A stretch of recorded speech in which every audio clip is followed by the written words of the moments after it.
I'm so glad you're listening today. This episode celebrates International Women's Day. It's perfect to also talk about Gennet Gimja, who hosts the podcast Spend, Donate, Invest. She kills it on her show with short episodes that will leave you with a lot to think about and how you can use your financial power, whatever that is, to work in ways that address inequity in whatever way it exists in the world. One of her latest episodes, Giving After a Natural Disaster, really expanded how I think about responding financially to disasters and how we could donate in the most beneficial way. You can find Spend, Donate, Invest anywhere you listen to podcasts and at spenddonateInvest.world.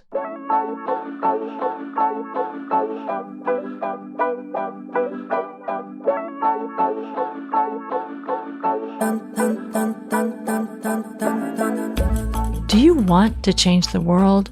So do I. On this show, we meet artists whose work is doing just that. Welcome to Art Heals All Wounds. I'm your host, Pam Uzel.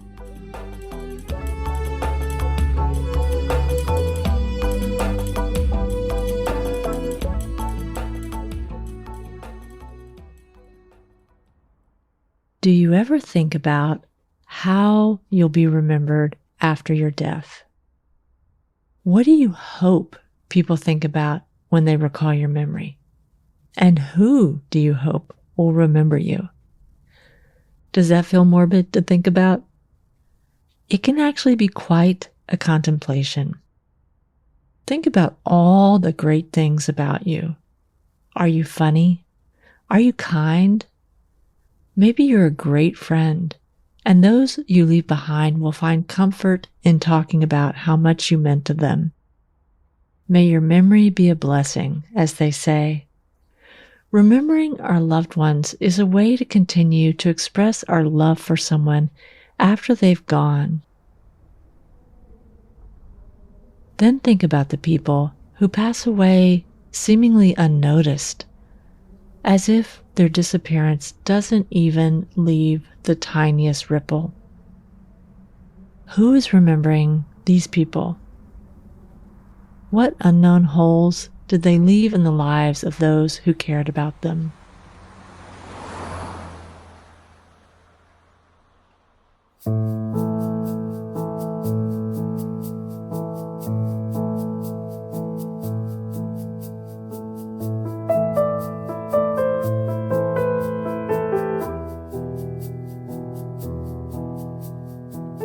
My guests today have created work around women who have either disappeared or whose found bodies have remained unidentified. Most likely victims of violence, the stories of these Jane Does, as they're referred to in law enforcement, are cut short without the rituals of remembrance that usually accompany a death. This is where the poet Aimee Baker comes in. For her book, Doe, Aimee has created poetry to mark and commemorate some of these seemingly forgotten women. And this is where Vanessa Cicarelli and Jason Greer come in. Vanessa was so moved by Aimee's elegiac volume of verse that she and her husband and filmmaking partner Jason committed themselves to making a film to shed even more light on these missing women and Aimee's labor of love in memorializing them. I asked earlier if this topic felt morbid for you. In fact, both the book Doe and the movie She are lovingly crafted and beautiful work, ways for Aimee, Vanessa, and Jason to both honor these women and to bring attention to the number of women who go missing or are victims of violence. By asking us to look closely and to remember these women, Aimee, Vanessa, and Jason are creating a very significant ripple in the wake of their loss.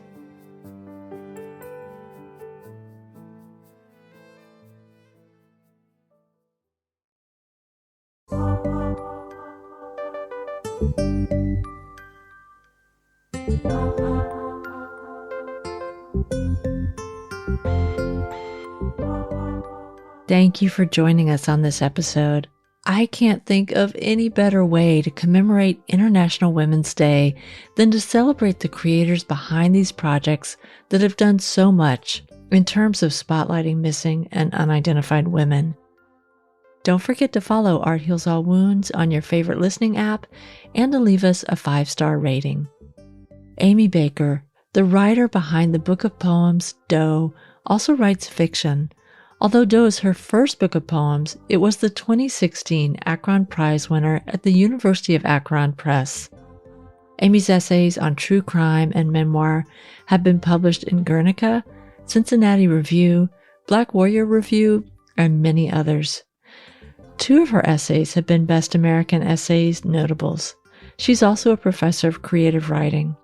On her website, Aimee shares the story of the first unidentified woman who captured her imagination, a woman who died in Phoenix, Arizona, where Aimee was living at the time. This woman, who remained unidentified for over a decade, became known as Maricopa Jane Doe. Aimee thought about her often, finally becoming inspired to write her first poem. Of this woman, Aimee writes, "I think of that woman every day. Her real name is Tawny. She was loved. She is loved." The filmmakers of the film about Aimee are Vanessa Cicarelli and Jason Greer. They are high school sweethearts and have been together for over 25 years. Although they began a photography and videography business in 2000, the film She is their first full-length directorial endeavor. This film has won numerous awards and has been screened in many festivals. It's currently available on lots of streaming platforms.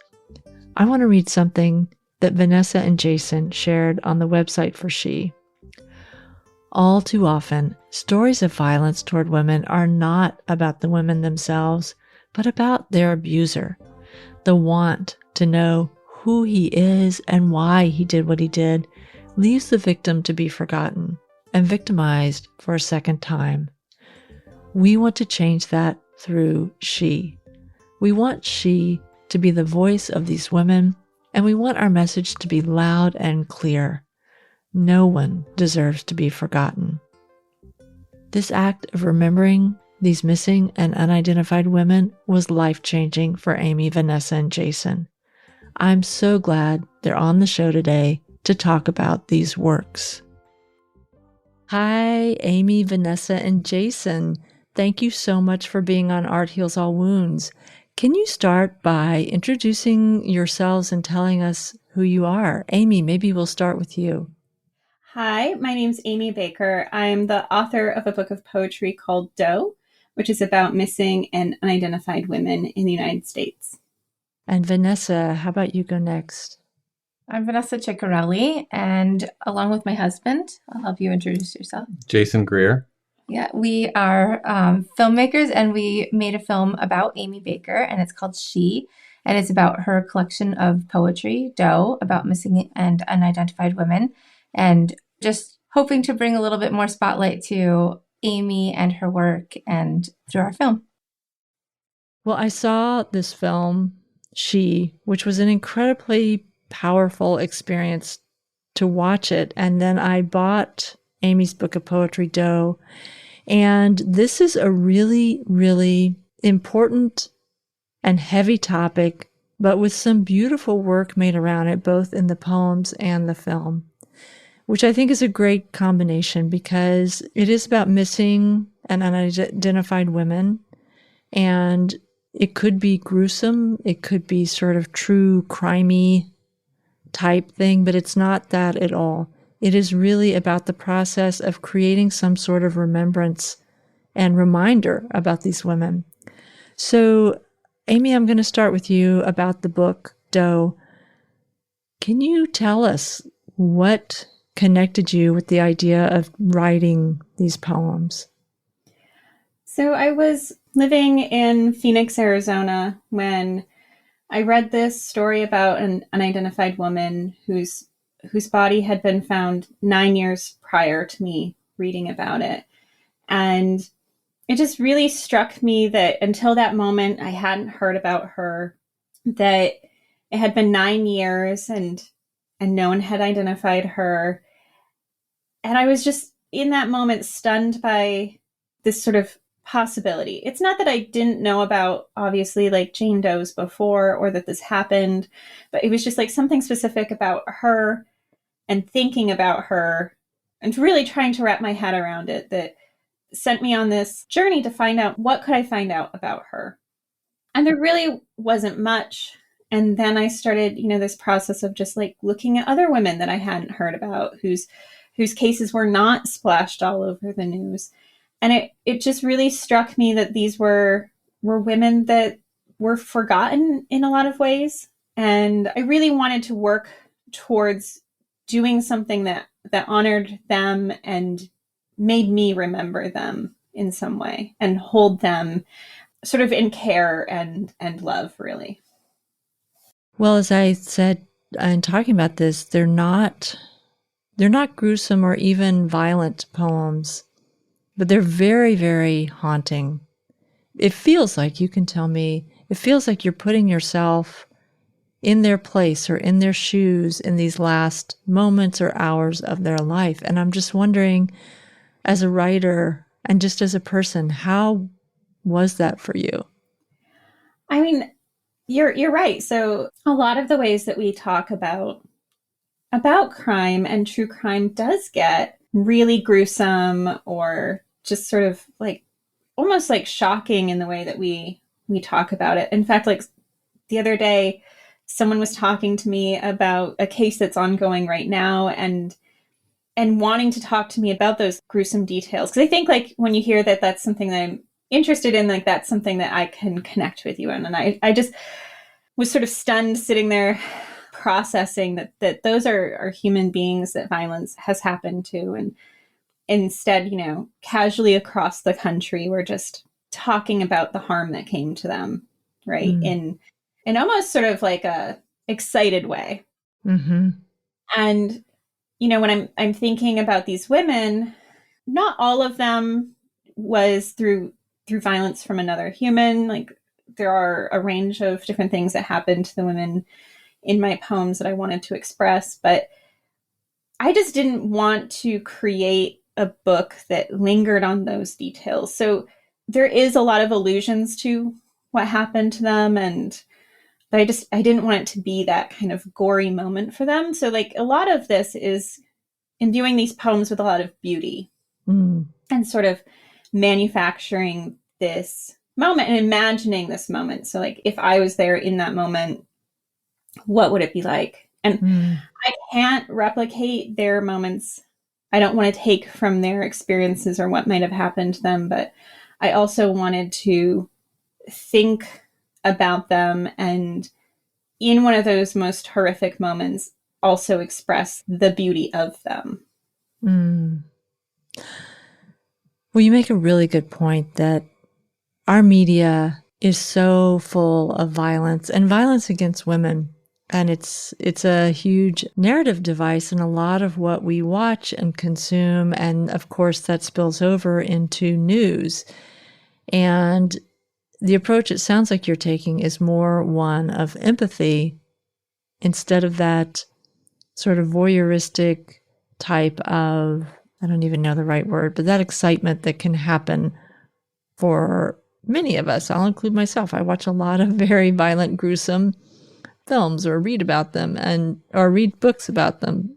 So I'm just curious, what do you think allowed you to connect with empathy as opposed to just sort of a titillating reaction to these stories?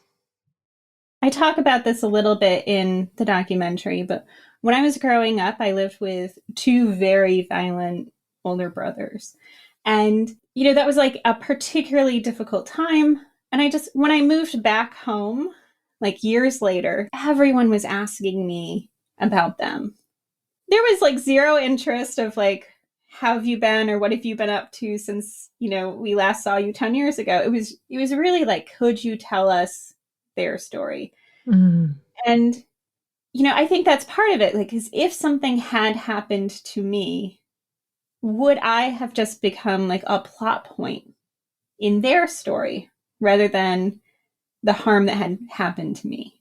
And that allowed me to think more empathetically about these women and how we're telling their stories, because that's what's happened to a lot of them. They are simply a device to tell someone else's story. And I totally get the interest in true crime, and I also understand why we're kind of driven to watch those stories and try to figure out why did that happen, or how can we stop that from happening. But I also wish that at the end of it, we were like, oh, so who were these people that this thing happened to? Well, Vanessa and Jason, I want to ask you, what was your connection to Aimee's work, and how did you decide to make this documentary about Aimee and her book, Doe? So we knew Aimee a little bit, just because we all come from the same small area. And so everybody kind of knows everybody. And I started reading the book, and I knew what Aimee was writing about, but I didn't really understand what Aimee was writing about. So once I started reading it, it was just shocking to me, the amount of women that go missing, the amount of Jane Does.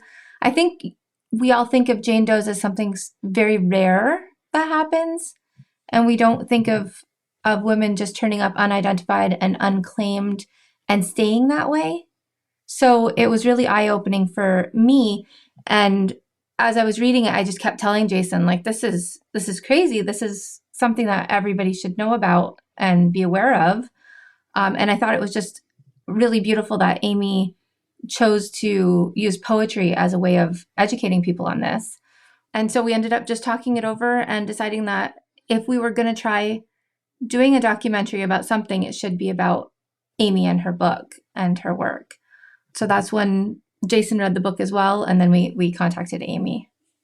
It took a little persuading to get Aimee on board, but eventually we talked and came up with a plan, and that was the beginning of the project. Wow. And Aimee, were you hesitant? What was your hesitation? I guess I will just ask you. Right. I mean, I am such an introvert. I'm a writer. I spent all my time by myself writing. And it's a bit of imposter syndrome too. Why would anyone be interested in what I'm doing? Who would watch a film about me?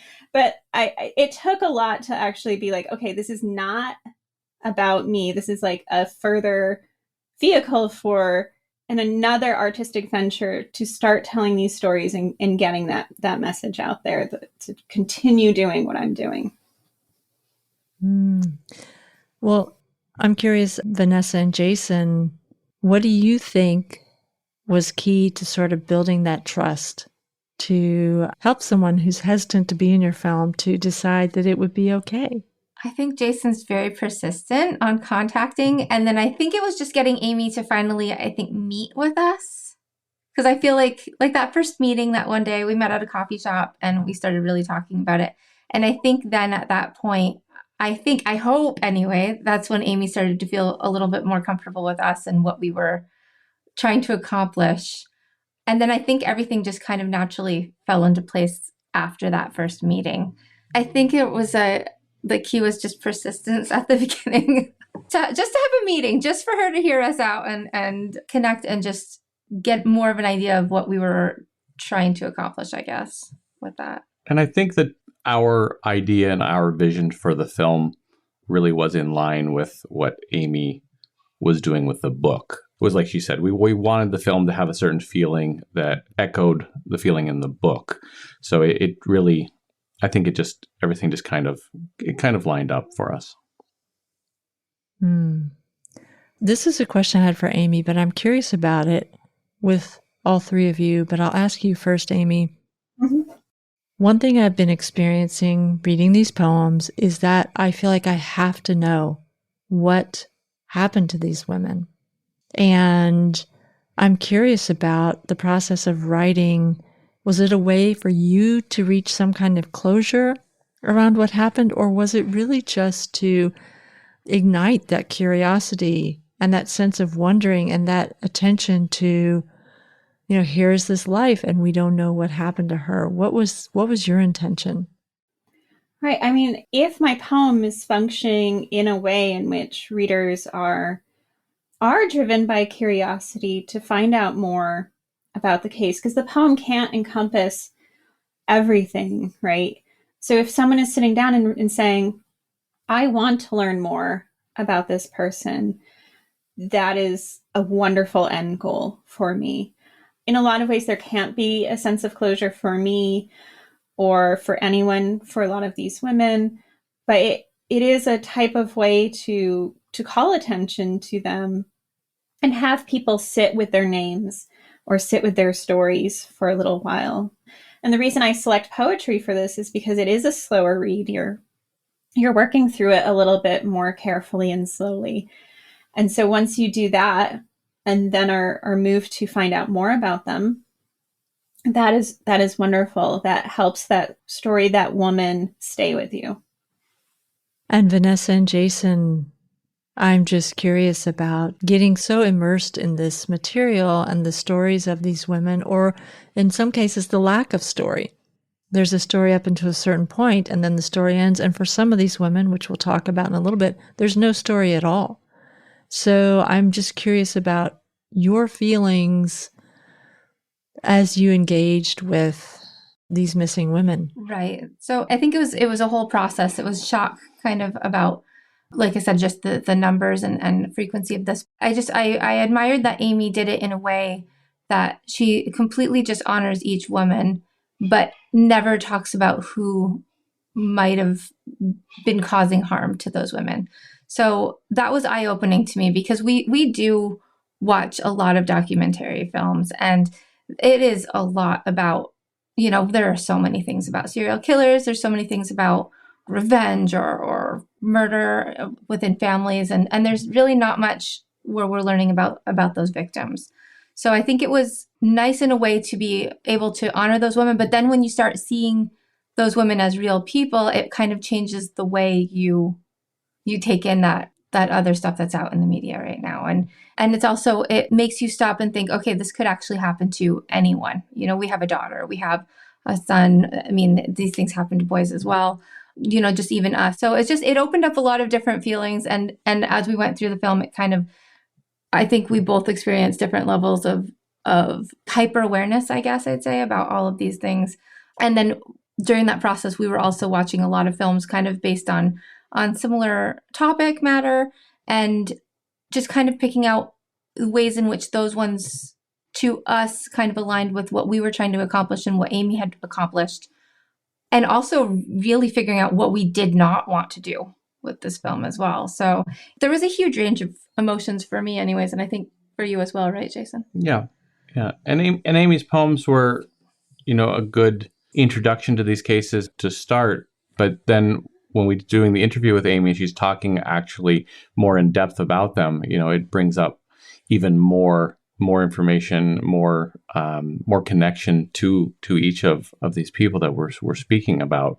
And it just really allowed, I think, for more conversation on everybody that we spoke about in the film. Well, one thing that you talk about in the documentary, and that, Aimee, you said you noticed in your research for these poems, is the incredible bias about who goes missing and gets attention and who does not. And I'm wondering if you can talk about that a little bit, because you said that some of the women, especially women of color, Black women in particular, there may be almost no details about that woman who was found, as opposed to a white woman, maybe a blue-eyed, blonde-haired woman. So talk about what you've discovered as you were doing this research. Right. So, for instance, there was a woman whose body was found in a river in New Jersey, right? She was a Black woman. It looks like this might have been intentional. No one knows. But when researching her story does not appear on front page news the day her body is found. It doesn't appear on front page news in the days after either. Her story the news coverage of it is buried in the newspapers. And so it begins there, kind of like, what is the attention paid when women of color go missing? And it continues. So there's little news coverage, there's little police involvement. And so those stories are forgotten much more quickly, and there's just much fewer details about them. And so Gwen Ifill coined the term missing white women syndrome. It's when a pretty young woman, usually of middle class, upper middle class means, goes missing. Her story is everywhere. And I know that all of us sitting here can probably call to mind like some of those names. And definitely I'm not saying those women should not get that kind of coverage, but I am saying, what if more women or all women got that kind of attention? And what if her story had not been on page, I think it was like 10 that day. Like, what if her story had been front page news? Would she have been identified? Would people have seen her story? Right.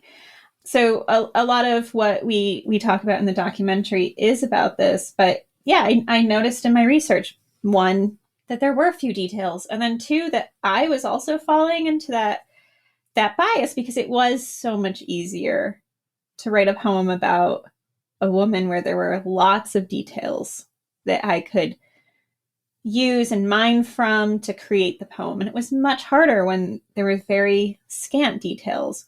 So I had to actually like sit with that for quite a while to like reckon with and make a plan on how I was going to work against that bias, both in the reporting and through my own work. What's interesting, and I'm glad that the three of you talk about that in the film, and particularly Vanessa and Jason, it was just occurring to me as Aimee was speaking that when so much focus is given to a particular type of missing woman, it can create the impression that right now in the United States, there's one missing woman. And by ignoring all of these other women, it really hides the scope of the problem for us.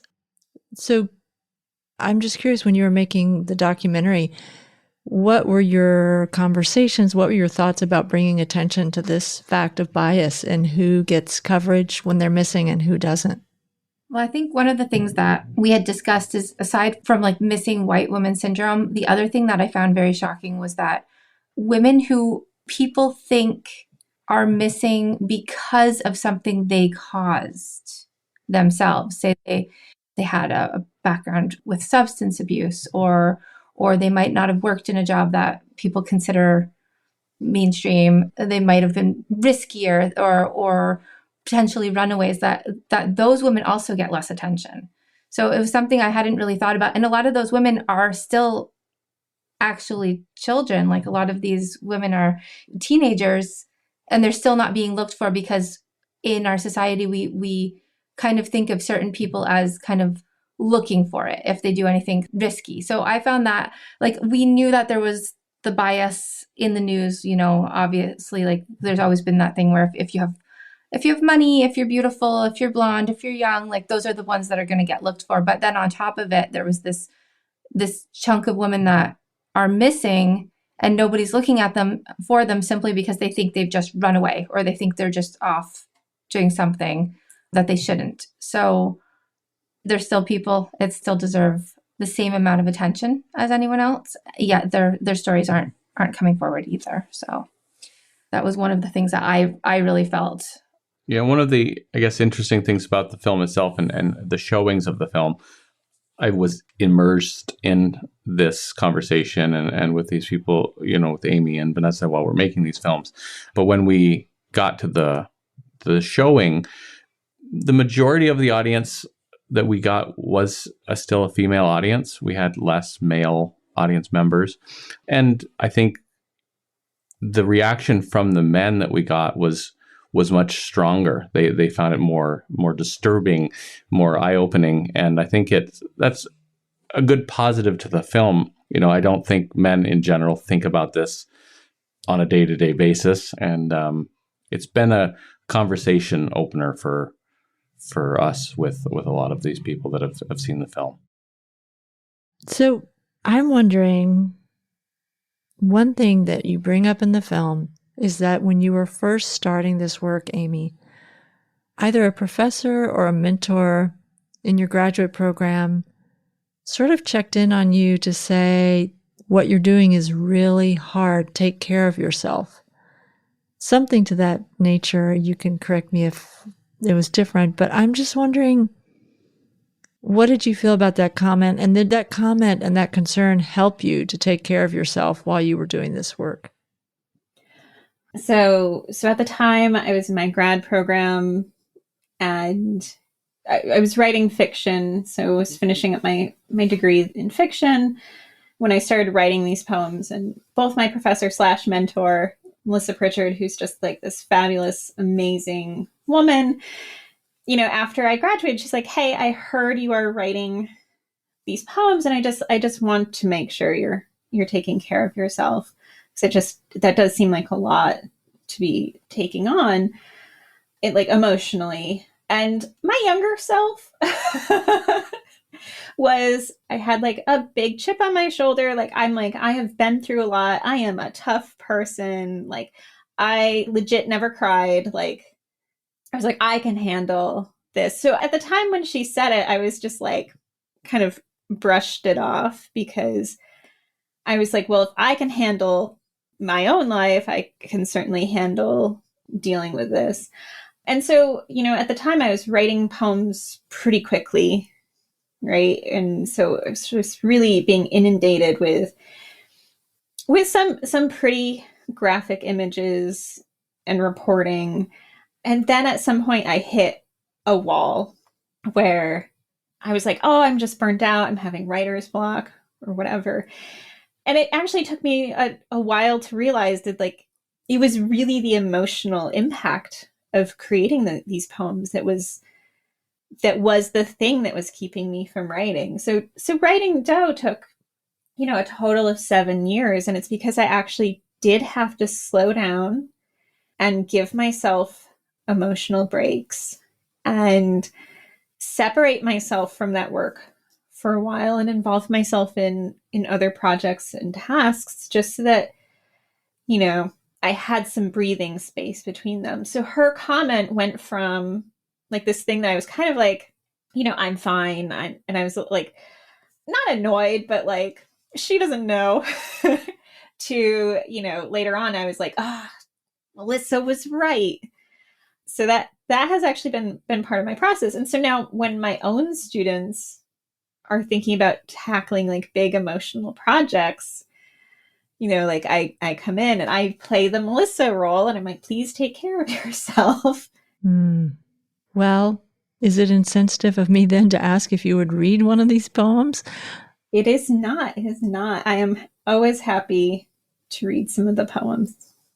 Well, I've already told you what my favorite one was, about the twin.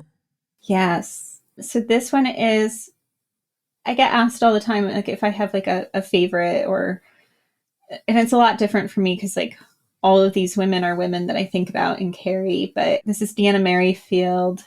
She was 13 when she went missing from Texas in 1990. So she is kind of in the same age range as me. And I think about her a lot because she's like a version of myself that I wish that I was at that stage. So she's 12. She has a twin. They were staying in separate locations due to family difficulties. And Deanna was doing all those things that we would think of as like risky behaviors, like going out and like drinking, and like she's like giving herself homemade tattoos, and like just like a tough kid that like I think I imagined my 12-year-old self version of being.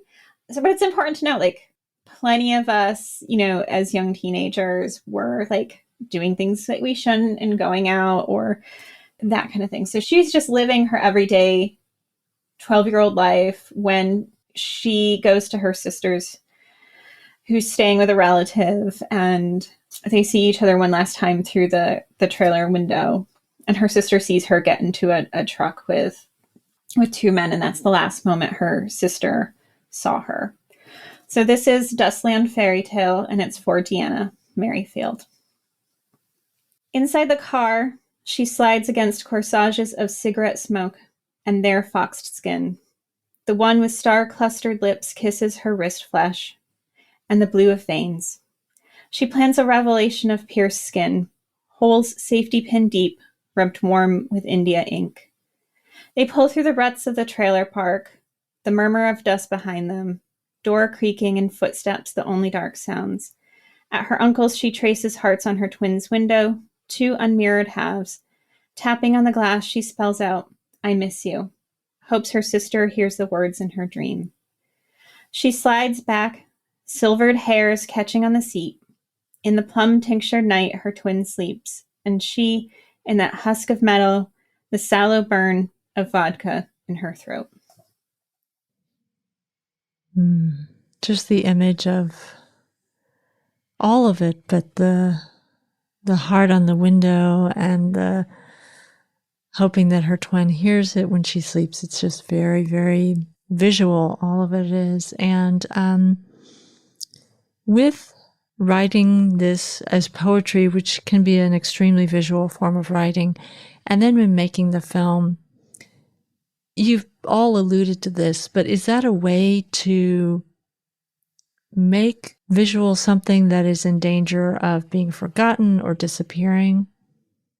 Yeah, I mean, I think, for the poems, and Jason and Vanessa can answer for the film, I'm not privy to say Deanna's last moments, but I just imagine what happens when you're going to go see your twin sister, which ends up being your last time. And this is true for all the women.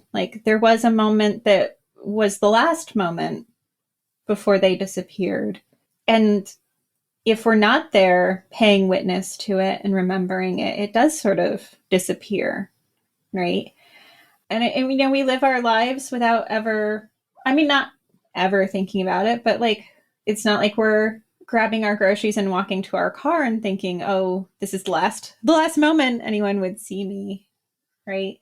So it's also just a lot of the poems sort of deviate out to a lot of landscape and very physical imagistic things to give it some weight and heft, so that there are these images that we can tie and think about when we're thinking about what happens. And Vanessa and Jason, you're taking this one step forward and putting it in a visual medium. And I'm wondering, what are your hopes about what this film might do for this issue of so many missing and unidentified women? I think we just hope to amplify Aimee's take on how we should be handling these types of subject matters. I think she has a really good idea of how we should be approaching these and more ethical way of speaking about them. And I think we just wanted to kind of get that message out there and let people know that there's another way of talking about some of these women. And it doesn't have to be about the horrific side of things. It can be about the personal side of things and just honoring those women. So I think we kind of wanted to just use this film as kind of a vehicle to start change on how, maybe, like I said, how these topics are approached. I guess with the film itself, that's kind of what we try to do the whole way through as well, trying to honor the women that we're speaking about. And really, it is a true crime documentary, but it's really focused and trying to reframe that to the victims, and the music that we had in the film and everything that we did was really focused on trying to do that and be in a more honoring sense, I guess. Well, I am so appreciative that I got to see this film. A lot of people have seen it, and it would be great for more people to see it.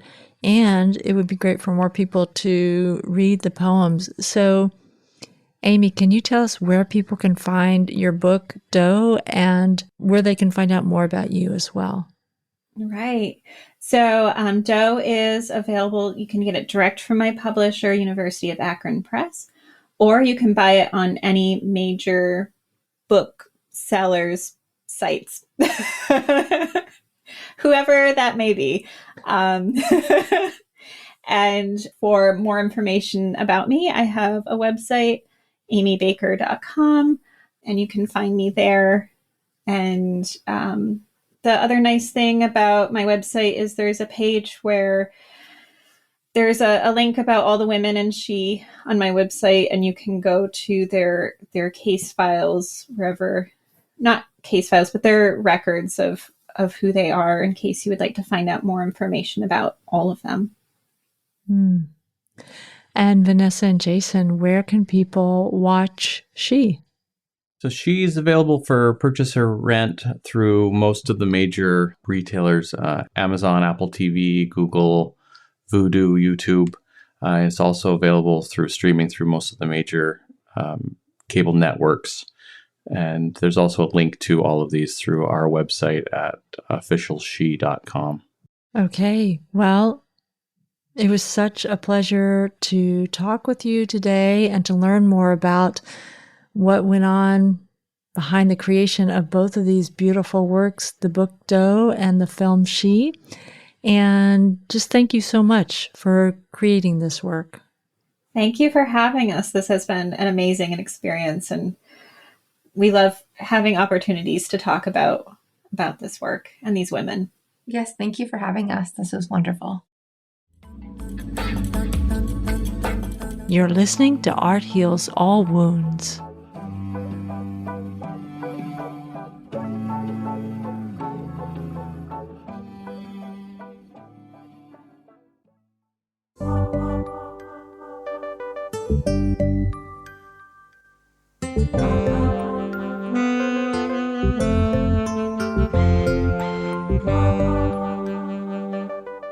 Thank you to Aimee Baker, Vanessa Cicarelli, and Jason Greer for being on the show to talk about Aimee's book Doe, about missing and unidentified women, and Vanessa and Jason's film She, about Aimee's work. These two works carry the message that these women deserve the dignity and commemoration that we give to any loved one after their death. They also serve as a reminder of the sheer number of women who go missing or are subjected to violence in our country. They also make us look at the inequitable ways we pursue justice for missing women in this country. I watched the film, then read the book, but you can do the opposite. Read the book, then watch the film. Either way, you'll appreciate both the sheer beauty of these works and the love that went into making them. I'll include links to where you can find both the book and the film. On her website, Aimee Baker says that she believes that writing has the power to change the world. I believe it too. Thank you for listening and for sharing the belief that art can change the world. Please follow us on your favorite listening app and share a 5-star rating. It helps us grow and share more artists on this show. And remember, you can always get in touch with me on my website, arthealsallwoundspodcast.com. The music you've heard in this episode is by Ketsa, Lobo Loco, and Barbara Higbee. This podcast was edited by Eva Hristova.